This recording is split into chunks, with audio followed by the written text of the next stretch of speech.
Coucou Morningstar. Oh, salut Coco. Quoi de neuf? Oui, je viens te voir car comme tu le sais, je fais des grandes études. Ah oui, tu m'avais parlé que tu faisais des études. Ce qui m'étonne Ce qui est étonnant vu que t'es genre littéralement notre scientifique, mais bon. Pour un devoir que je viens te voir. Ah bon, à devoir. En quoi s'agit-il ce devoir?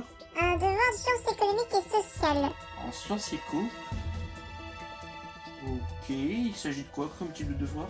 Le professeur il nous a donné comme devoir de participer à une émission, que ça soit être directement sur le devant de la scène ou en coulisses.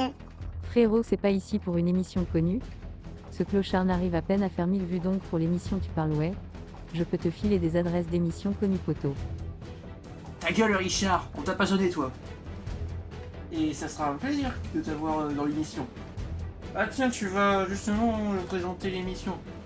Je fais juste l'intro, et puis je te laisserai prendre assist, si tu me fais des interventions par rapport à tout ça, si tu veux. Ah bah c'est gentil, merci. Allez, hop là. Bonjour à tous et tous. Aujourd'hui, pour ce premier animé qu'on va aborder dans l'émission. Ok. Que du coup, aujourd'hui, on va parler de l'animé Made in Abyss. Précisément, l'Abyss et les bestioles qui habitent. Ouais, je sais, vous attendez peut-être je sais pas, au Titan de SNK ou encore à Shenron, le de Dragon Ball. Vous en faites pas, ils auront droit à leur épisode. Mais ils ont pour introduire ceci en beauté. Pour cet avant-dernier épisode de la saison, bah autant s'aborder sur un animé peu connu, mais pas, je veux dire, qui fait pas non plus partie des classiques, mais qui a quand même des choses à dire. Et cette émission sera présentée par notre cher Coco, oui, c'est... Ouais, c'est à la fois notre scientifique de la bande, mais aussi un stagiaire pour cet épisode. Ouais. Allez Coco, je te laisse la place, mon vieux. Bonjour tout le monde, c'est Coco, je suis là. C'est moi qui présente l'émission. Comme dirait Morningstar, générique.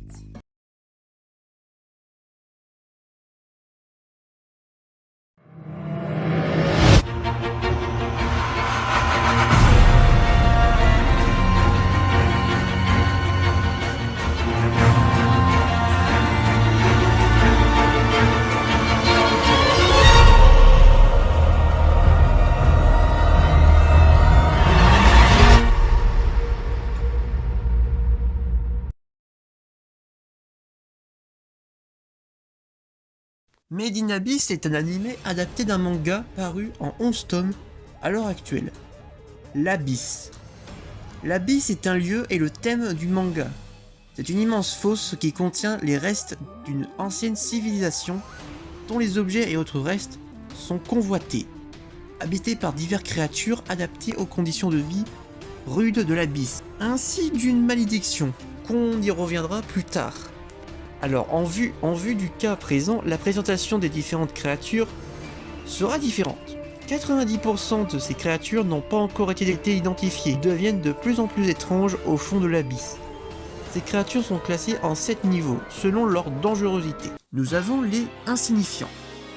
Nous commençons avec le Néritantan, un petit mammifère plat vivant dans le système de grottes de l'Abysse et dans les racines.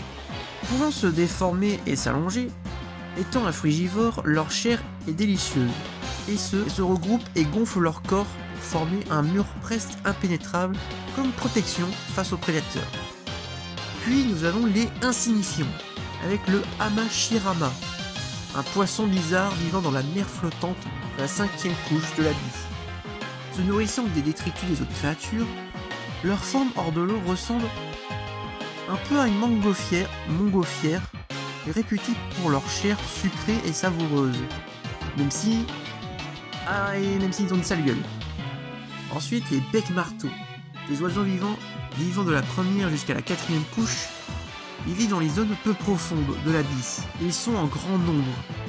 Aimant les choses brillantes, comme des pies, qui l'emportent pour s'amuser, leur bec est fusionné avec leur crâne pour se battre ou se défendre, leur donnant un aspect de casque, ou même plutôt une sorte de dôme, si vous voulez.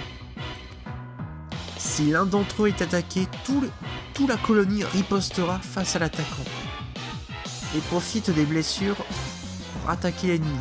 Puis nous avons la catégorie attention requise. Croc de soie.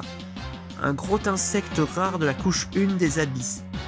Ayant un territoire de 10 mètres en forme de dôme, plaçant ses antennes qu'il utilise comme piège sur les proies qui y rentrent.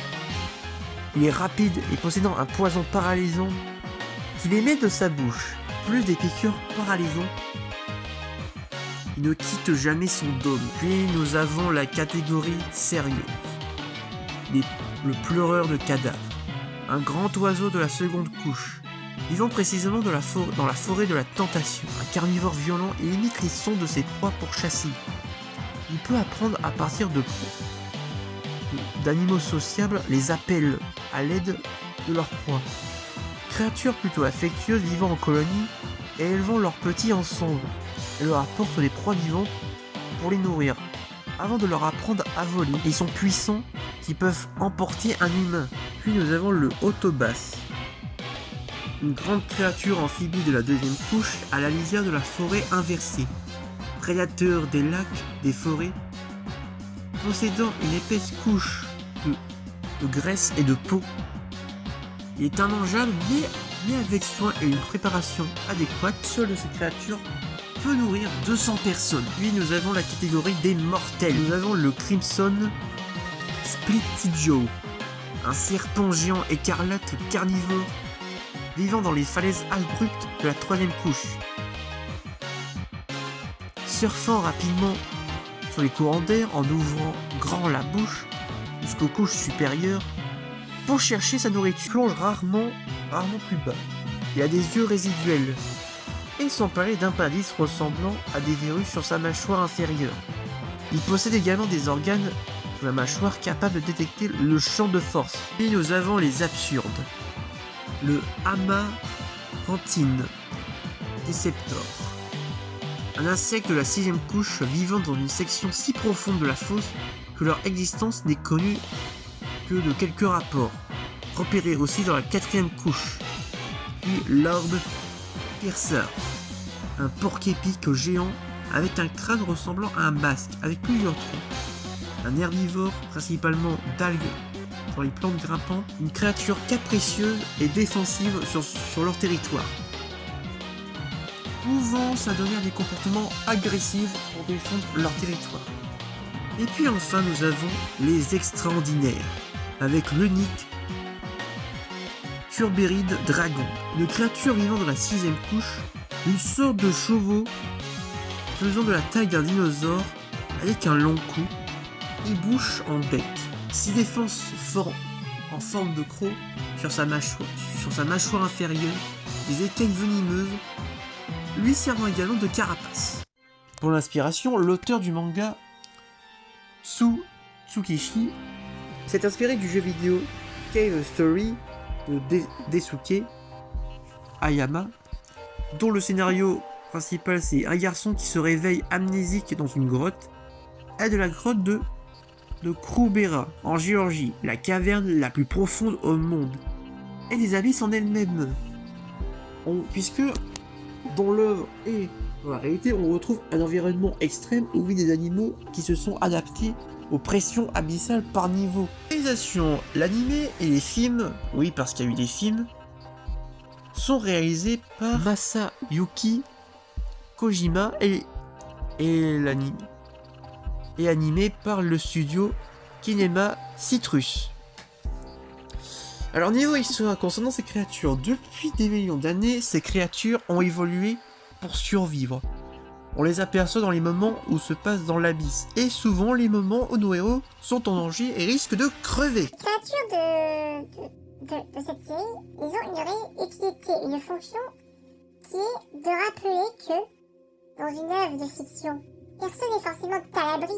Pour cette comédie en sont la preuve. La scène du pleureur de cadavres.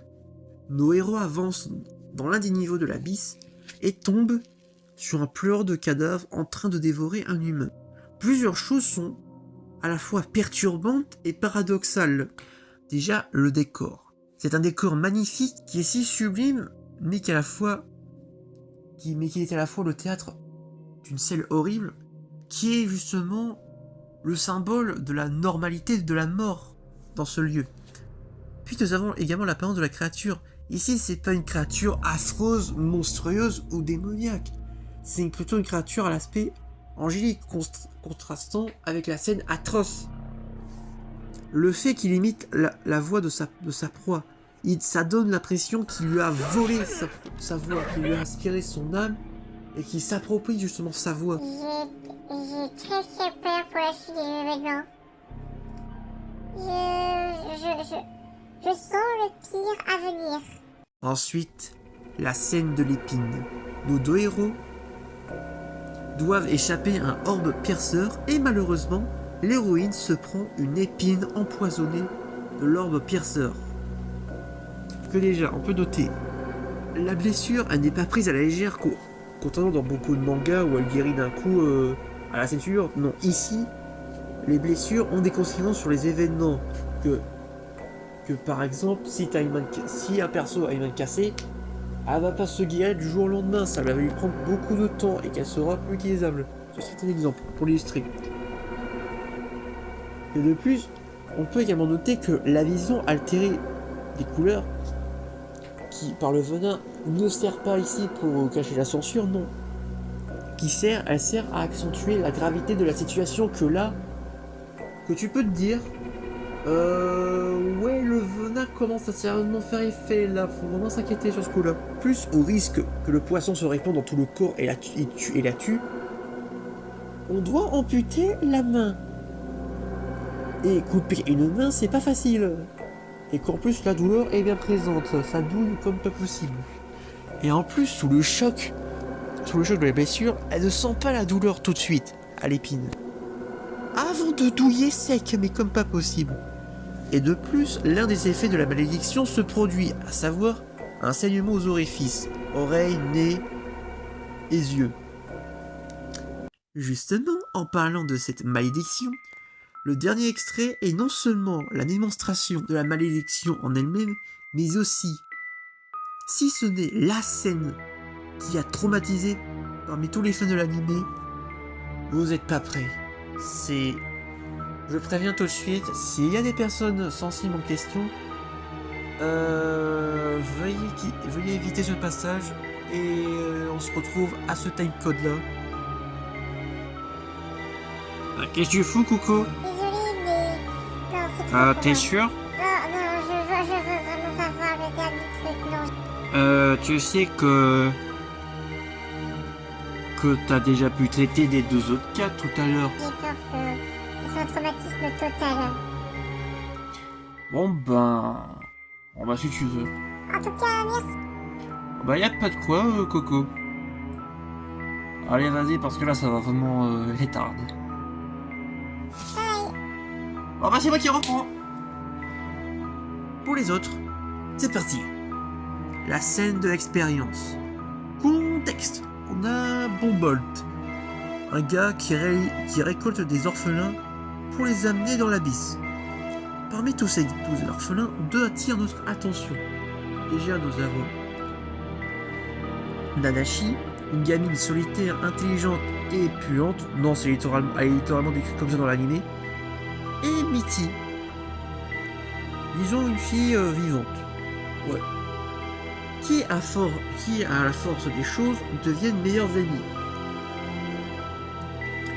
Les deux rêvent de devenir cavernières, ce qui est possible grâce à Bombolt. Il les appelle les gamins un par un. Et justement, au bout d'un moment donné, il ne reste plus que Mitty et Nanashi. Nanashi ayant demandé de rejoindre Mitty, mais Bombolt refuse, elle désobéit. Puis elle découvre que Mitty est enfermée dans une sorte de cuve. Ou plutôt de cage d'ascenseur. Oui, Bombolt il surgit de nulle part et il leur annonce dans le plus grand de calme qu'avant est descendu au 6e niveau, le plus dangereux, et en plus Mitty subira la malédiction pour 2.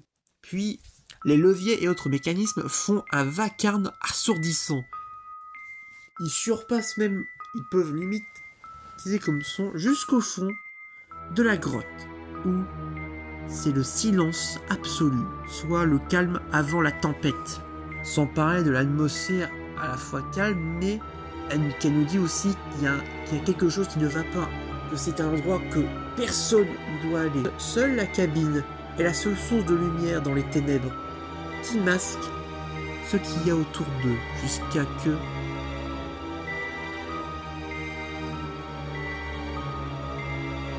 Ces horreurs, ce sont les expériences qui en résultent sur les orphelins. Pour faire simple, ce sont les orphelins qui ont subi la malédiction étant devenus des monstres.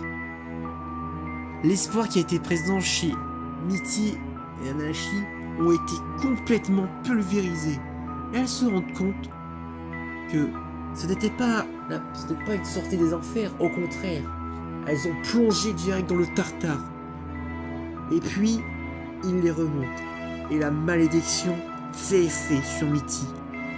Plusieurs choses rendent ce passage terrifiant et horrible à voir. Entre les cris de détresse qui virent de la petite fille pleurant, de douleur, de peur et de désespoir en un monstre agonisant. Le sang qui sort des orifices et aussi le body horror qui se manifeste par la déformation du corps de Mitty, sans parler des bruits de craquement d'os, de chair et de sang. Ces 3 scènes que je vous ai présentées aujourd'hui nous dit que, dans une œuvre de fiction, personne n'est à l'abri de subir les pires horreurs, que ce soit les personnages principaux ou même les enfants, qui habituellement épargnés dans la fiction. Débriefing. Qu'est-ce que j'en pense de tout ce bordel? Alors, en soi, je n'ai pas spécialement vu l'animé. J'ai vu des passages, oui. Et encore, j'ai entendu vraiment parler de l'animé par rapport à certaines vidéos sur le sujet, que ils montraient des dingueries, non, franchement. Bah, franchement, en soi... Bon, en vrai, les bestioles, elles sont pas trop mal, en vrai. Bon, hormis... Bon, hormis certaines bestioles que je suis en mode... Qu'est-ce que c'est cette merde? Mais en vrai, pour les autres, ça va. J'aime bien beaucoup les becs marteaux. C'est les roucoups avec des casques. J'adore. Et là, les tout premiers, là, les Neri Tantan, je crois. En vrai, ils sont mignons. Ouais, ils ont une gueule un peu aplatie, mais t'inquiète. Ça va. Puis en vrai, bon, je n'ai pas vu l'animé, donc je fais pas partie des personnes qui ont été spécialement traumatisées par ça. Même si je vous cache pas que la dernière scène que j'ai pu parler, certains passages, oh, quand j'ai monté ceci, j'ai très vite fait de baisser le son. Bon, certes, j'avais les images, mais je n'avais pas le son. C'est marrant. J'espère que cet épisode vous aura plu. Merci à notre cher Coco. Il est où l'autre? Il est parti. Ah ouais. Sinon, on se retrouvera pour le dernier épisode de la saison. Allez, ciao le peuple.